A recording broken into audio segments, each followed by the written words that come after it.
주시는 하나님의 말씀은 출애굽기 20장 12절 말씀입니다. 하나님의 말씀을 새 번역 버전으로 봉독합니다. 너희 부모를 공경하여라. 그래야 너희는 주 너희 하나님이 너희에게 준 땅에서 오래도록 살 것이다. 아멘. 주님의 말씀은 내 발의 등불이요 내 길의 빛입니다.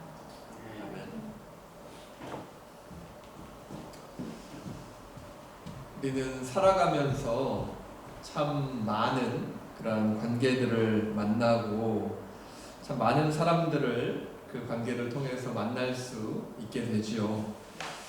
가족들 간의 관계도 있을 거고요. 또 그 가족들을 통해서 만들어지는 그런 관계들도 있을 것이고, 친구들과의 관계도 있고, 또 일터나 또 동네에서 이렇게 오며 가며 만나게 되는, 만들어지는 그러한 관계들. 참 우리는 살아가면서 정말 많은 그런 인간관계들을 가지면서 살아가고 있는 것 같습니다. 근데 이처럼 많은 인간관계들 중에서 가장 처음으로 시작된 관계는 무엇일까요? 당연히 부모와 자녀의 만남일 것입니다. 왜냐하면 부모가 존재하지 않는다면 자녀 또한 존재할 수 없기 때문이죠. 내가 선택한 것은 아니지만 하나님께서는 나를 한 가정의 또 자녀로 태어나게 하셨고, 또 부모라는 존재를 우리에게 또 허락해 주셨습니다.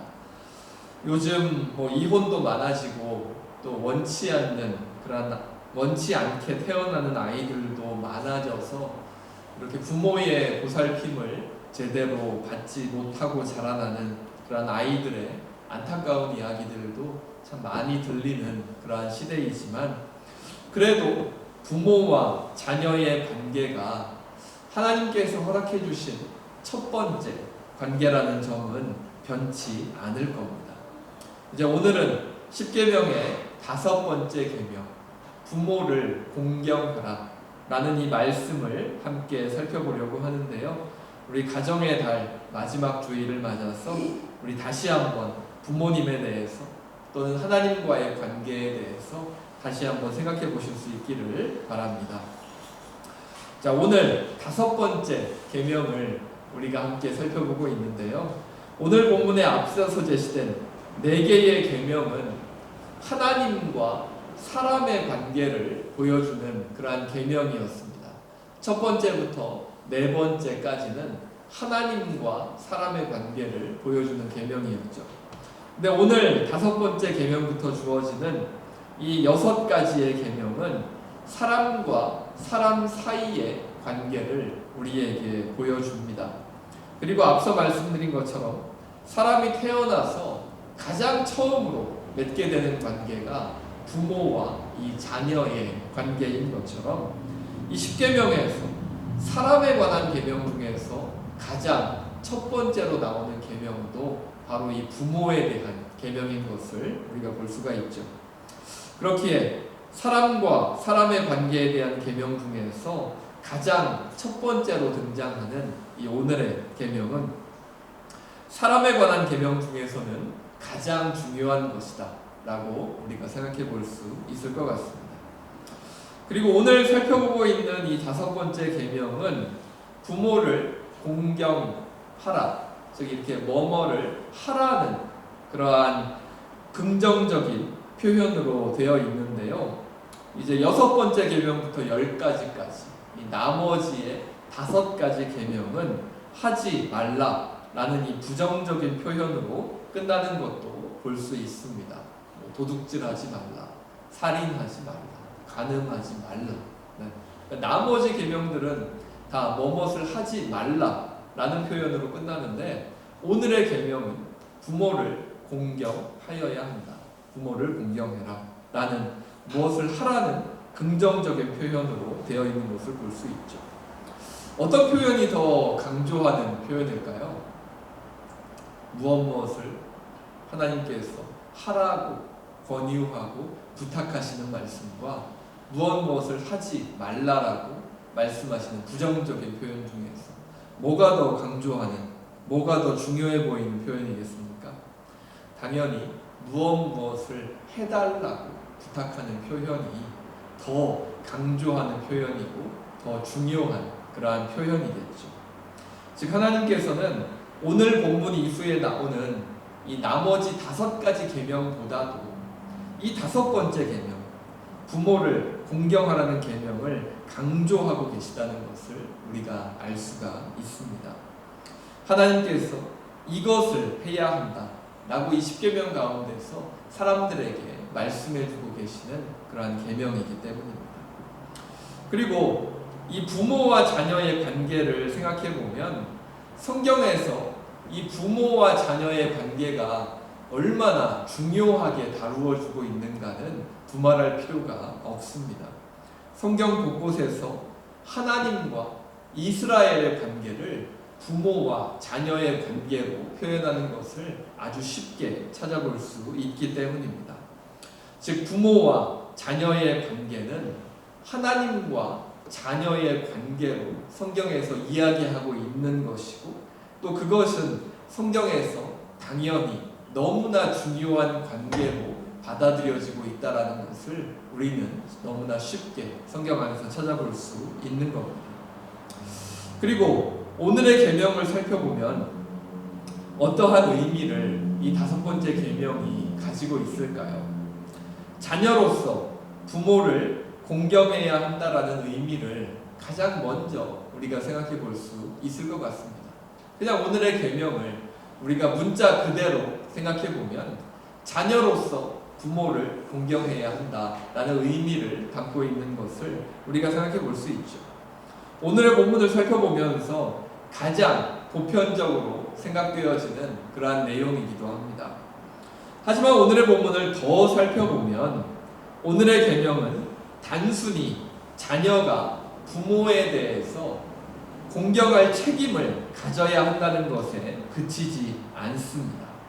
오늘의 본문은 자녀에 대해서 부모에 대한 책임을 지우는 의미보다는 자칫 무시될 수도 있는 부모의 권위를 보호하는 의미를 더 크게 담고 있습니다. 자녀가 중심이 아니라 부모에게 더 초점이 맞추어진 그러한 계명이라는 것이죠. 왜 자녀가 아니라 부모에게 더 초점이 맞추어진 그러한 계명일까요? 당시의 시대적인 상황을 생각해보면 더 쉽게 이해할 수 있을 것 같습니다. 그 예전 이 성경이 쓰여지던 이 고대 근동 사회에서는 부모가 나이가 들어서 노동력을 상실하게 되면 가정에서 길거리로 쫓겨나는 그러한 경우들이 있었다라고 합니다. 성경을 살펴보아도 부모를 저주하거나 때리지 말라라는 이러한 계명이 성경에서 찾아볼 수 있는 것을 보면 부모를 향한 이러한 학대나 또 부모를 또 폭행하는 것이나 또 부모를 길거리로 내어 쫓는 이러한 일이 나이가 들어서 노동력을 상실한 그러한 노부모들에게 실제로 일어났던 일이라는 것을 우리가 생각해 볼 수 있겠죠. 그렇기에 오늘의 계명은 이러한 처지에 있는 힘없는 그러한 나이든 부모들의 인권을 보호하는데 그 본래 취지가 있다고 생각해 볼 수 있는 겁니다. 단순히 자녀가 부모를 공경해야 한다라는 그런 의미에 그치는 것이 아니라 이것은 오히려 자녀보다는 부모에 더 초점이 맞추어진 그런 의미를 가진 계명이라는 거죠. 그리고 여기에서 더 나아가서 우리가 한 가지 더 생각해 보자면 이 계명은 부모와 자녀 모두가 책임을 함께 져야 한다라는 그런 의미를 또한 담고 있습니다. 앞서 말씀드린 것처럼 자녀가 부모를 공경해야 한다라고 말하면서 자녀에게만 일방적인 그러한 책임을 지우는 그러한 계명이 아니라는 거죠. 자녀가 일방적으로 부모를 공경해야 하는 것이 아니라 자녀를 두고 있는 부모에게도 이 계명에 대한 책임이 동일하게 적용됩니다. 부모도 자녀들에게 공경받는 부모가 되기 위해서 최선을 다해야 한다는 것을 오늘의 말씀이 가르쳐주고 있지요. 자녀도 부모를 공경해야 하지만 부모도 자녀를 위해서 자신이 할 수 있는 최선의 노력을 하나님 앞에서 부끄럽지 않을 정도로 감당해야 한다는 겁니다. 부모이기에 자녀로부터 무조건 공경을 받는 것이 아니라, 자녀로부터 받는 것이 당연한 것이 아니라, 부모는 부모로서 자신의 역할을 책임감 있게 감당해야 한다라는 것을 성경은 가르쳐주고 있는 겁니다. 참 놀라운 그러한 평등 사상이 이 십계명 안에 담겨 있는 것을 우리가 볼 수가 있죠. 우리가 지난주에 안식일을 거룩하게 지킨다라는 것은 그 당시에 사회적으로 전혀 보호받지 못했던 아주 연약한 위치에 있던 그런 노예나 여성이나 어린 아이들까지도 모두 포함해서 그들에게 쉼의 안식을 보장하는 그런 평등 사상이 있다라는 것을 함께 살펴보았던 것처럼, 오늘의 계명, 부모를 공경하라는 이 5번째 계명에도 부모와 자녀 모두는 하나님 앞에서 평등하고 또 하나님 앞에서 서로에게 부끄러움이 없는 그러한 최선의 노력을 다해야 한다라는 것을 성경이 우리에게 가르쳐주고 있는 겁니다. 그렇게 생각하면서 오늘의 말씀을 또 이 시대를 살아가는 우리에게 적용해 보면 어떻겠습니까? 예수 그리스도를 통해 구원을 받은 우리는 하나님을 뭐라고 부를 수가 있죠? 아버지라고 부를 수가 있습니다. 우리가 기도할 때 하나님 아버지라고 하나님을 부르면서 우리가 기도의 자리로 나아가지 않습니까? 그렇게 우리가 하나님을 아버지라고 부를 수 있는 이유는 예수 그리스도께서 하나님을 아버지라고 부르셨기 때문이고, 우리들 역시도 예수님을 통해서 구원을 얻고 또 하나님의 자녀로 부르심을 받은 그러한 존재이기 때문입니다. 그렇기 때문에 우리도 예수 그리스도를 통해서 하나님을 아버지라고, 우리의 아버지로, 정말 우리의 부모와 같은 존재로 바라보면서 기도의 자리로 또 교제의 자리로 나아갈 수 있는 것이죠. 그렇기 때문에 지금 이 시대를 살아가는 우리들도 하나님을 아버지로 고백하면서 오늘 함께 살펴본 이 5번째 계명을 우리에게 적용할 수 있을 것 같습니다. 그리고 이 계명이 자녀가 부모를 일방적으로 무조건 어떤 조건에서도 공경해야 한다, 나는 그런 개념만 가지고 있지 않다고 말씀드린 것처럼, 하나님 역시도 우리의 부모의 역할을 가지고 우리를 위해서 최선을 다하고 계시다라는 사실도 함께 생각해 볼 수 있겠죠. 그리고 꼭 이 계명을 가지고 하나님을 부모의 역할로 생각하지 않더라도 하나님께서는 늘 사람들을 위해서 최선을 다하시는 그러한 분이시죠. 성경 어디를 보아도 하나님과 함께하는 사람들을 하나님이 이렇게 내어 버려두시는 경우는 별로 없는 것을 우리가 볼 수 있습니다. 하나님께서는 늘 사람들을 위해서 최선을 다하시죠.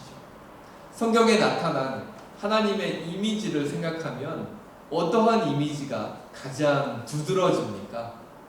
막 사람들을 심판하고 막 죄를 짓자마자 찾아오셔서 막 벌을 주시고 그런 이미지가 막 이렇게 두드러지나요? 그렇지 않지요.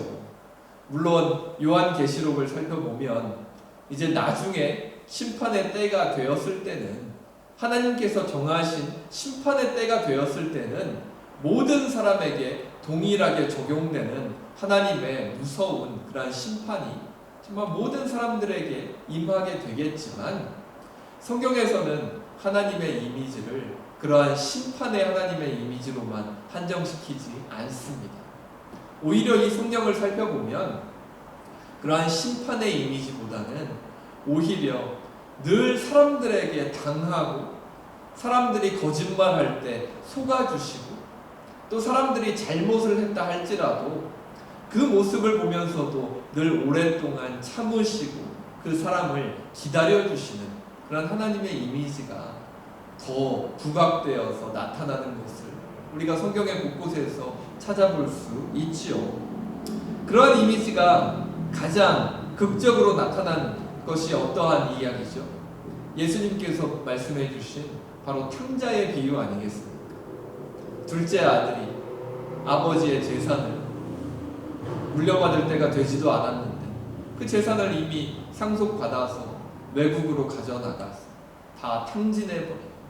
이제 먹을 것도 없어서 돼지들과 함께 지내면서 그러한 인생을 살아가게 되었는데, 그래도 내가 인생의 마지막으로 죽기 전에 아버지를 한번 봐야겠다 라고 돌아오는 그 둘째 아들을 향해서 그 어떠한 책망도 하지 않고 버선발로 뛰쳐나가셔서 그 아들을 맞아들이는 그런 아버지의 모습, 그게 바로 성경에서 우리에게 보여주고 있는 하나님 아버지의 이미지죠. 사람이 참 많은 그러한 잘못들을 하고 하나님 앞에 연약하고 부끄러운 모습들을 너무나 많이 가지고 있지만, 그러한 모습을 바라보시면서도 바로 찾아오셔서 벌을 주시고 정말 그 사람을 책망하는 그러한 하나님의 이미지가 아니라, 그럼에도 불구하고 늘 오래 참아주시고 오래 기다려주시고 다시 돌아오기만 한다면 언제든지 다시 받아주실 준비를 하고 계신 그러한 이미지가 바로 성경에서 가지고 있는 하나님의 이미지일 것입니다. 이 부분이 중요한 거죠. 우리를 받아들이실 마음의 준비를 이미 끝내신 하나님의 이미지가, 그 마음이 중요한 거죠.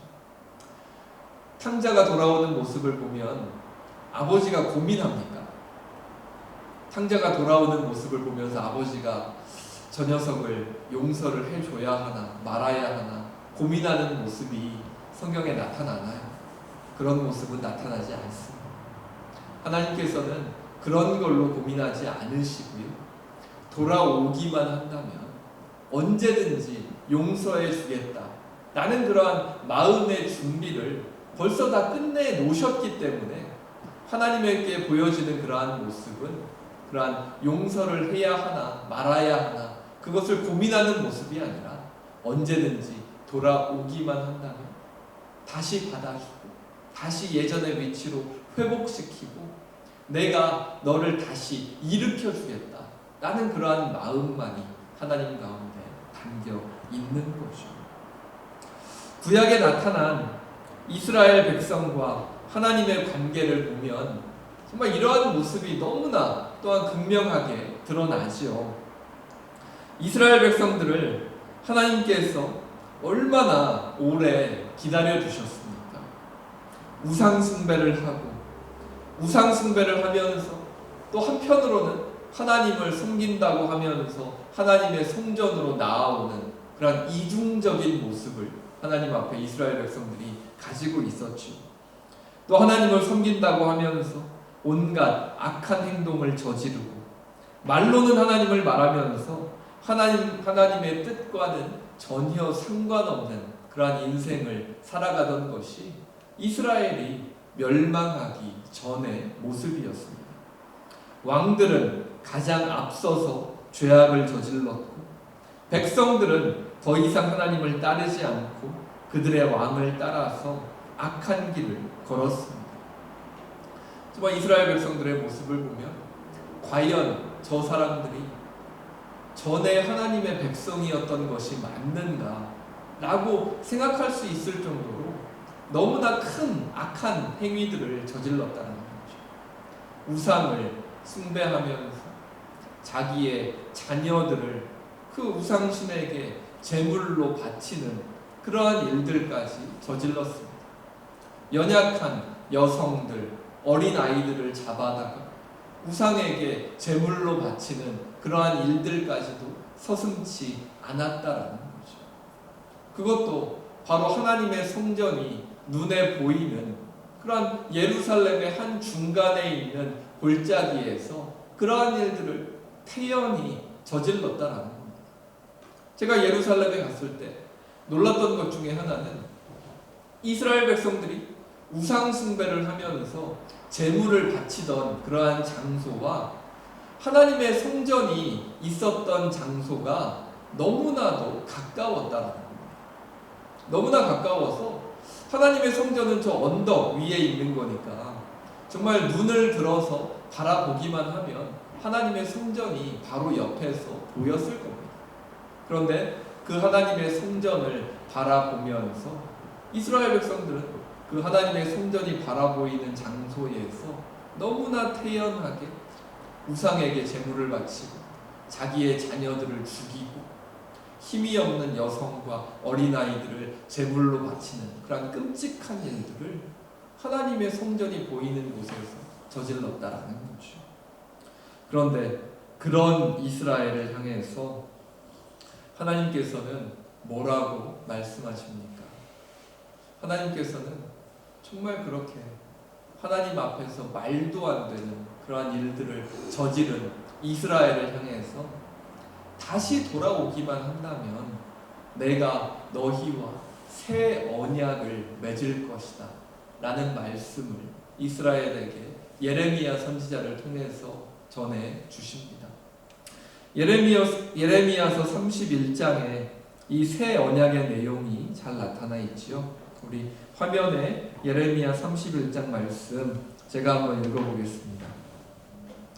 그때가 오면 내가 이스라엘 가문과 유다 가문에 새 언약을 세우겠다. 나 주의 말이다. 이것은 내가 그들의 조상의 손을 붙잡고 이집트 땅에서 데리고 나오던 때에 세운 언약과는 다른 것이다. 내가 그들의 남편이 되었어도 그들은 나의 언약을 깨뜨려 버렸다. 나 주의 말이다. 그러나 그 시절이 지난 뒤에 내가 이스라엘 가문과 언약을 세울 것이니 나는 나의 율법을 그들의 가슴 속에 넣어주며 그들의 마음판에 새겨 기록하여 나는 그들의 하나님이 되고 그들은 나의 백성이 될 것이다. 나 주의 말이다. 그때에는 이웃이나 동포끼리 서로 너는 주님을 알아라 하지 않을 것이니 이것은 작은 사람으로부터 큰 사람에 이르기까지 그들이 모두 나를 알 것이기 때문이다. 내가 그들의 허물을 용서하고 그들의 죄를 다시는 기억하지 않겠다. 나 주의 말이다. 낮에는 해를 주셔서 빛을 밝혀주시고 밤에는 달과 별들이 빛을 밝히도록 정하여 놓으시고 바다를 뒤흔들어 파도가 소리치게 하시는 분, 그 이름은 만군의 주님이시다. 주님께서 이렇게 말씀하신다. 이 정해진 질서가 내 앞에서 사라지지 않는 한 이스라엘 자손도 내 앞에서 언제까지나 한 민족으로 남아있을 것이다. 나 주의 말이다. 어떻습니까? 하나님의 마음이 정말 이렇게 상상이 가시나요? 과연 하나님께서 어떠한 마음으로 이러한 말씀을 이스라엘 백성에게 해주셨을지 저는 그 마음의 크기를 사실 상상조차 할 수 없을 것 같습니다. 만약에 우리의 자녀들이 정말 우리에게 어떠한 정말 씻을 수 없는 그러한 상처가 되는 일들을 저질렀다고 뭐 그런 일들이 없어야겠지만 한번 상상해 볼까요? 그런 자녀들을 향해서 과연 오늘 이 하나님께서 예레미야 선지자를 통해서 이스라엘 백성에게 해주셨던 이러한 회복의 말씀을 과연 나는 정말 고민하지 않고 내 자녀를 향해서 건넬 수 있을까? 라고 생각해 본다면 이 하나님의 마음이 어떠했을지를 우리가 조금은 이해할 수 있겠죠. 아까 말씀드린 것처럼 정말 이스라엘 백성들이 하나님 앞에서 정말 씻을 수 없는 그러한 죄악들을 저질렀고 너무나 잔인하고 잔혹하고 정말 용서받을 수 없는 그러한 죄들을 하나님 앞에 지었는데도 불구하고 하나님께서는 예레미야 선지자를 이스라엘 백성들에게 보내셔서 그럼에도 너희가 나에게 돌아오기만 한다면 내가 너희들을 회복시킬 것이다. 용서할 것이다. 다시 시작할 수 있게 할 것이다. 라고 약속해 주시는 겁니다. 마지막에 그 비유가 참 인상적이죠. 이스라엘이 다시 하나님께로 돌아오기만 한다면 낮에 해가 뜨고 밤에 달과 별이 빛을 밝히고 바다의 파도가 그치지 않는 이상은 이스라엘과 새롭게 세운 약속이 없어지지 않을 것이다 라고 하나님께서 말씀하시죠. 해와 달과 별, 또 바다의 파도가 사라지지 않는 한은 약속은 영원할 것이다 라고 말씀하십니다. 해와 달과 별이 사라지겠습니까? 바다가 존재하는데 파도가 사라질까요? 그런 일은 없겠죠. 즉 이 말은 하나님께서는 이스라엘이 다시 돌아오기만 한다면 정말 새로운 언약을 세우고 그 언약을 영원히 지켜나가실 것이다 라는 그러한 약속을 다시 이스라엘 백성들에게 주시는 거죠. 정말 아무런 조건 없이 자녀를 용서하시는 아버지의 마음이 이 언약에 담겨져 있는 겁니다. 용서할까 말까 고민하는 것이 아니라 이미 돌아오기만 하면 용서하기로 마음의 결정을 끝내셨기 때문에 하나님께서는 아무런 고민 없이 이러한 회복의 말씀, 용서의 말씀, 새로운 언약의 말씀을 이스라엘에게 주실 수 있는 거죠. 자녀를 위해서 모든 것을 감수하고 최선을 다하시는 그런 아버지의 마음이 이 말씀에 담겨져 있습니다. 그렇다면 하나님께서는 이러한 마음을 이스라엘 백성들에게만 보여주셨을까요? 그렇진 않지요. 누구에게도 보여주고 계십니까?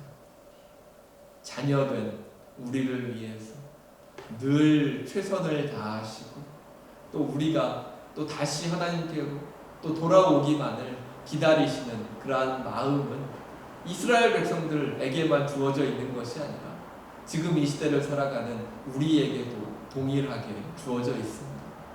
우리들도 이스라엘 백성은 아니지만 하나님을 아버지라 부르면서 이 세상에서 살아가고 있는 하나님의 백성들이기 때문입니다. 이러한 마음으로 최선을 다해 자녀된 우리에게 다가오시는 하나님께 그렇다면 우리는 어떤 신앙의 자세를 가져야 하겠습니까?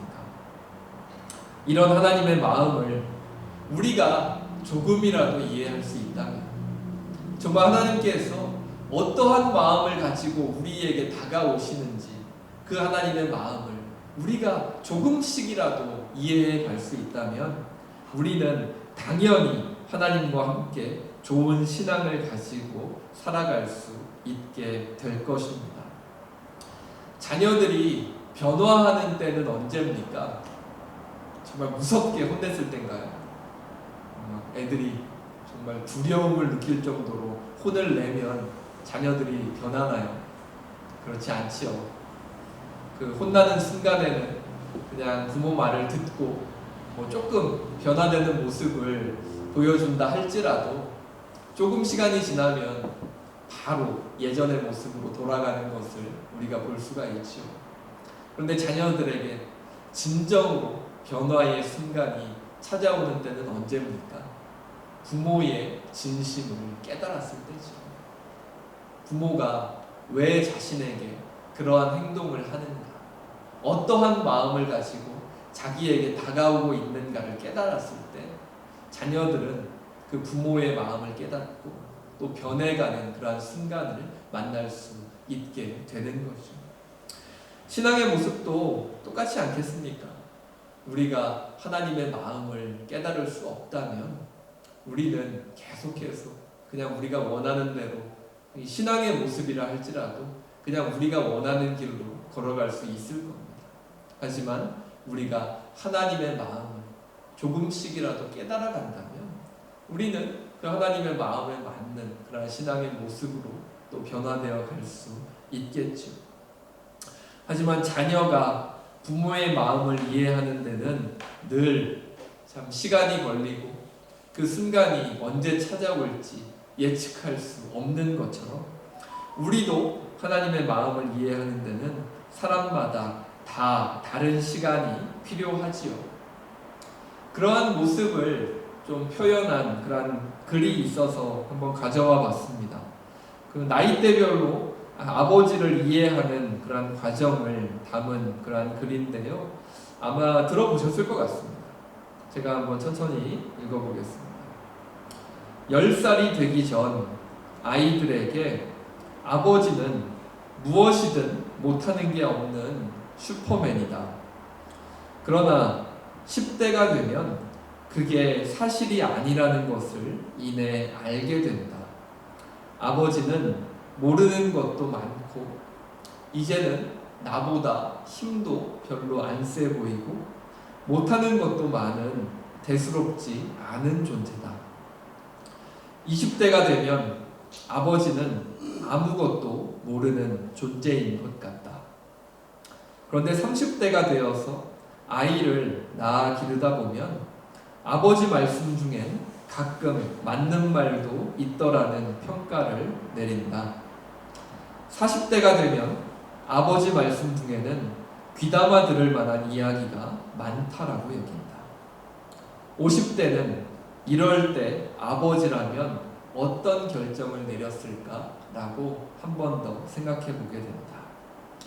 그리고 60대가 되면 아버지의 말씀이 다 맞았던 것 같습니다.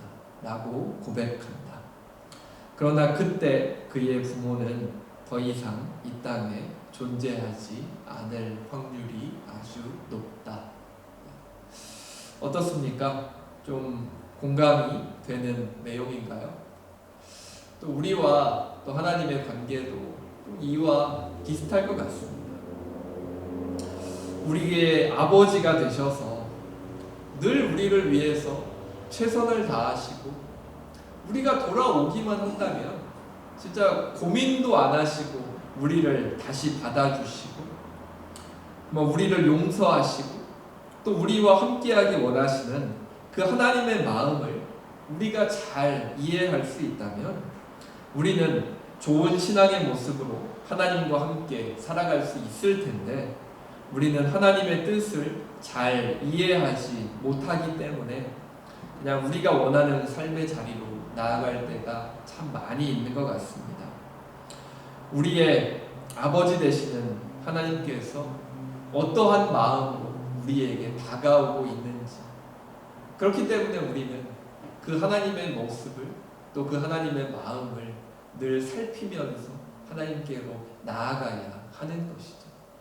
그리고 우리가 그 하나님의 뜻을 하나님의 마음을 조금씩이라도 정말 고민해보고 깨달아갈 수 있다면 자녀들이 부모의 마음을 깨닫고 변화되어가는 그 순간처럼 우리들 역시도 하나님의 뜻을 깨닫는 순간 그 하나님의 마음의 크기와 그 하나님의 마음의 그 깊이를 조금이라도 깨닫는 순간 우리 역시도 정말 하나님의 뜻을 따라서 또한 좋은 모습으로 선한 모습으로 올바른 인생의 방향으로 변화되어 갈 수 있는 그러한 길이 우리에게 주어지게 될 것입니다. 우리의 아버지 되시는 하나님께서는 오늘도 우리를 위해서 최선의 노력을 하시고 계시고 우리를 기다리고 계십니다. 우리가 아버지를 이해하고 아버지와 함께 살아갈 수 있는 좋은 인생의 길, 또 신앙의 길을 발견하기를 오늘도 오랫동안 참으시면서 기다리고 계시죠. 부모를 공경하라는 이 5번째 계명을 기억하면서 우리의 아버지 되시는 하나님과 나는 어떤 관계로 어떤 모습으로 함께하고 있는지 다시 한번 돌아보실 수 있기를 바랍니다. 부모를 공경하라는 이 5번째 계명이 자녀의 부모에 대한 일방적인 그러한 관계가 아니라 부모와 자녀 모두에게 책임이 주어져 있고 하나님 앞에서는 부모나 자녀나 똑같은 책임을 가지고 살아가야 한다라는 걸 기억하시고, 또한 하나님께서도 우리의 부모로서, 나의 아버지로서 우리에게 똑같은 책임을 가지고 우리에게 다가오고 계시다는 그 사실을 잊지 않으셨으면 좋을 것 같습니다. 오늘도 오래 참으시며 기다리시는 아버지와 같은 모습으로 다가오시는 하나님을 바라보면서 하나님의 자녀로서 내가 어떤 모습으로 이 세상을 살아가야 할지 다시 한번 고민하며 삶의 자리로 나아가실 수 있는 우리 모든 성도분들 되실 수 있기를 간절히 바랍니다. 우리 말씀을 기억하면서 함께 기도하겠습니다. 사랑의 하나님, 오늘도 말씀을 통해서 하나님 앞에선 우리의 모습을 돌아보게 하시니 감사합니다. 5번째 계명, 부모님을 공경하라는 말씀을 통해서 하나님과 우리의 관계를 바라봅니다. 우리의 아버지가 되셔서 정말 우리가 하나님을 아버지로 부를 수 있도록 허락해 주시고, 우리가 어떤 모습으로 하나님 앞에 나아올지라도 늘 기다려 주시고 오래 참아 주시니 참 감사합니다. 아버지의 마음을 깨달아 가면서 아버지의 뜻을 이해해 가면서 하나님과 함께 이 세상에서 올바른 길을 걸어갈 수 있는 우리 모두 되게 하여 주시옵소서. 이 세상에 우리에게 허락해 주신 부모와 자녀 간의 관계에도 은혜를 더하여 주셔서 우리 온 가족들이 함께 하나님께서 주신 은혜를 나누게 하여 주시옵소서. 특별히 이 시간 기도할 때 몸의 아픔과 마음의 아픔으로 하나님께 나아가는 성도들, 또한 깨어진 가족들의 아픈 마음들을 기억하여 주시고, 하나님 안에서 그 모든 아픔과 고통이, 그 깨어진 부분들이 회복되어 갈 수 있는 은혜를 허락하여 주시옵소서. 하나님께서 늘 함께하여 주심을 믿으며 이 모든 것 우리 주 예수 그리스도의 이름으로 기도합니다. 아멘. 주 예수 그리스도의 은혜와 하나님의 사랑과 성령님의 사귐이 아버지의 마음으로 늘 함께하시는 하나님과 함께 교회와 가정, 그리고 이 세상으로 다시 나아가는 모든 성도들과 자녀들, 그 삶의 자리 가운데 지금으로부터 영원토록 함께 하시기를 간절히 축원하옵나이다. 아멘.